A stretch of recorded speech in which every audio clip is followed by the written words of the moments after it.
Hello, I'm Nadia and I'm joined by the wonderful Nina Mack. Hello, Nina. Hi. And we are so excited today to talk to you about really creating genuine content, right? Mhm. In a world that is obsessed by artificial intelligence.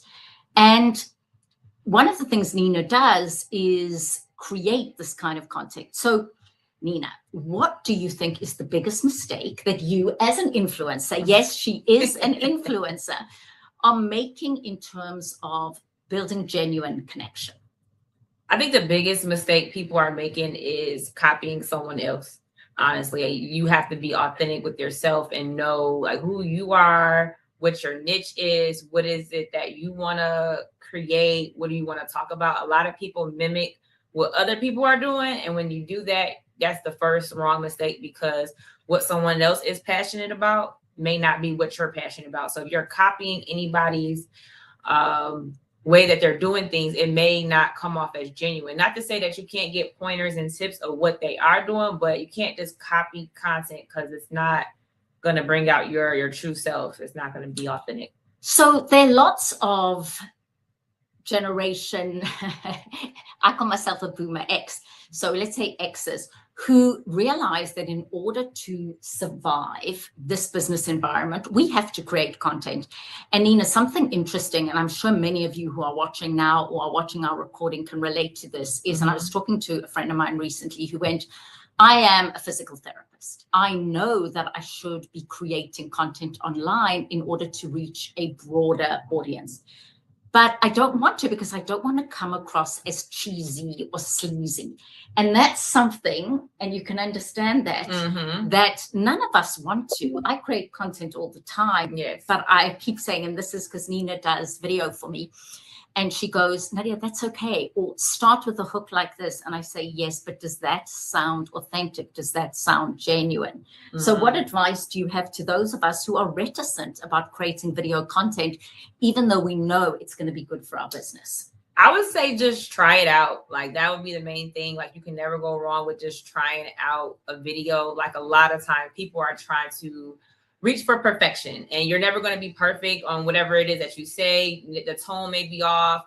It may be your bad outfit, whatever it may be, but it may be the video that takes off. Like I think my first viral video was just my high school picture and it had 4 million views, and I didn't think that it was going to be that. But okay, wait, let's stop. So what about your high school picture got 4 million views? That's more views than some television stations. Yeah, so I guess it was the nostalgia. A lot of times with Facebook, Instagram, with other platform, they're big on nostalgia moments. So I had a lot of like gold jewelry on. I had braces. I had like a 90s hairstyle. So it brought back a lot of memories for people, and then it just got shares and follows. They were just kind of nostalgic about the photo, so it got 4 million views. But okay, so that's great. So 4 million views is great. As a professional speaker, communication skills expert, as someone who does workshops and coaching, I'm looking for social media more to engage with people and offer them advice and guidance. That's my goal. So I can have 4 million views, but is that offering people insights, a resource, advice, guidance? Yeah, it could. Yeah, you can get 4 million views by offering like the guidance and resource. It just depends on, what you're offering. So regardless on whatever piece of content was going to hit, like whatever is going to hit, you just never know. But yeah, content like that always hits. If you're helping somebody, like self-help, helping somebody reach their goal, persuading someone to do like a bad habit, like whatever that may be, like that's always going to hit as well. So it has no really filter on what content is going to hit and not. Well, next time you and I talk, I'll show some of the video that we've created. But here is certainly a video that I'm going to show you that got a lot of hits.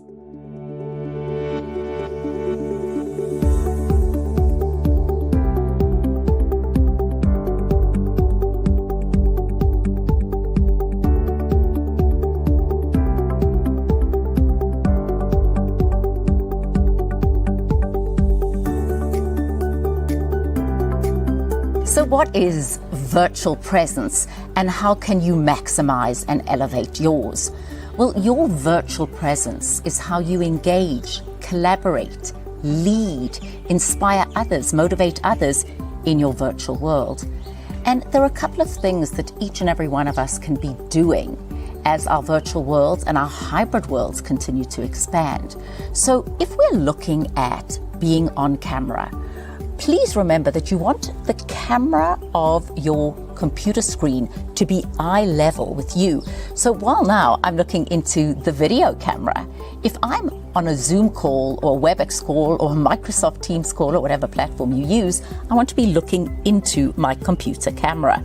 That's synonymous with looking at you. You want as much light in front of you as possible because we want to see you. We don't want you to look like a cardboard cutout or like you're in the witness protection program. And then think about your background. Now, I have a unique background today because I'm actually in Johannesburg, South Africa, visiting my mother.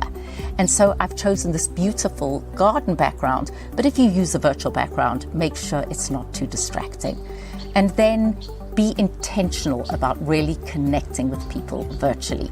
So for my seminars, workshops, keynotes on how to elevate your virtual presence, please go onto my website, nadiaspeaks.com.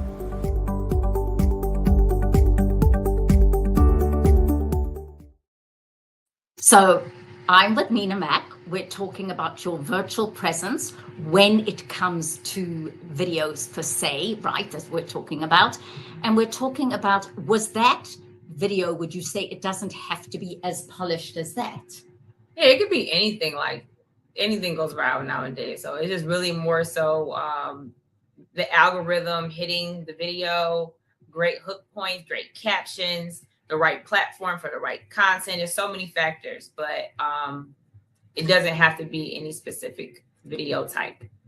But do you agree, and this is where I am very specific, if you are going to use video, use it to offer some advice, guidance, or say something. So when you said your video of high school photo went viral, you were also okay to make fun of yourself and say, you know, look at me now, look at her. And that's what I looked like then. And there was something relatable to about it. Mm-hmm. My philosophy around creating content is that you really want to offer advice, guidance. You want to be a resource for others. You don't want to post for the sake of posting. So for me personally, my brand is more like entertainment, conversations, comedy. So I'm more of an entertainer. And then you have a sector where people are going to do like advice and like help and, you know, do a different type of content. So for me, it's more like entertaining. So when I posted it, I wasn't thinking too deep into it. It was just something to post. But yeah, I definitely think it should be more like advice content, self-help content, like content that's gonna like guide people to do different things. But yeah. Well, to reach Nina, to get more advice or guidance, look, here's the thing.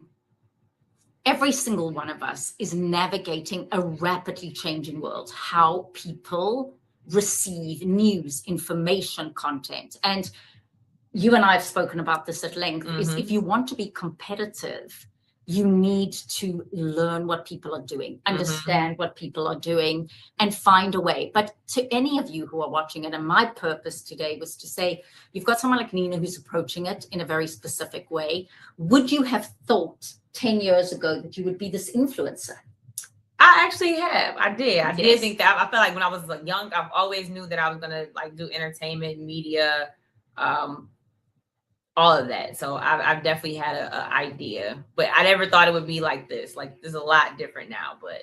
And now you can get, I mean, the word influencer has become so trendy that great brands are partnering with influencers to sell products. Definitely. So do you get any interesting product? Yeah, I get a lot of products. Like I get a lot of, like, there's so many boxes at my house. It's like some of them are not open because I haven't got them yet, but a lot of food, makeup, coffee, energy drinks, clothes. It's so much. It just depends on, you know, what brand may reach out to me. But I always say for anybody who's interested in doing brand deals, always niche down to like what you like and what your audience is going to, you know, gravitate to. So if you're into sports, don't really push into like beauty because nobody's going to really purchase the product per se. But, you know, if it's something just to try out, you could try it. But it just long term, it wouldn't be the best product to push.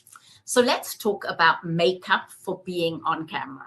So I would love to give you my guidance, but let's start with you. What foundation are you using? What do you use to look polished. And as we said, you don't have to look like you have just had a full 2-hour makeover, but you want to look a certain way if you're going to inspire, motivate others. Definitely. Like as a creator, you kind of have to be on point all the time, because it could be certain moments where you need to record something. If you're like a news reporting type of content creator, if someone passes away or if something gets bombed, like you need to have that presence of just kind of having a fresh face. You don't have to have like a lot of makeup. I just do like a really sheer. What foundation do you I use Maybelline. I don't go too expensive. I'm very much still drugstore makeup, so Maybelline is my go-to for sure. But lashes sometimes, maybe not, but I keep it very simple.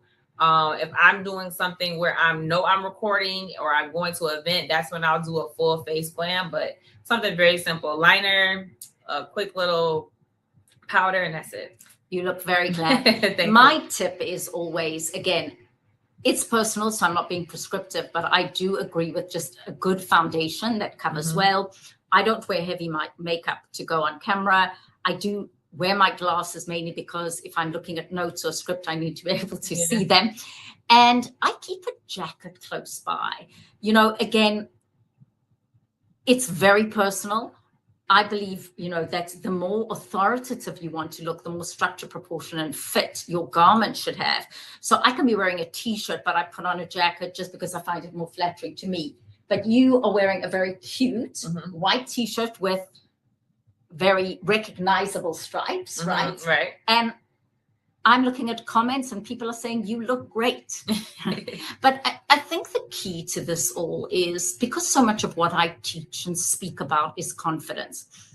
I say, what's going to make you feel the most confident? What are you going to wear, do? How are you going to be that allows you to come across as the best version of yourself? And you know, a lot of what I teach, and you've been in some of my sessions, is around executive presence and leadership presence. And remember, you don't need to be an executive or a leader to exude executive presence. And because we are in an environment of business casual, everything goes.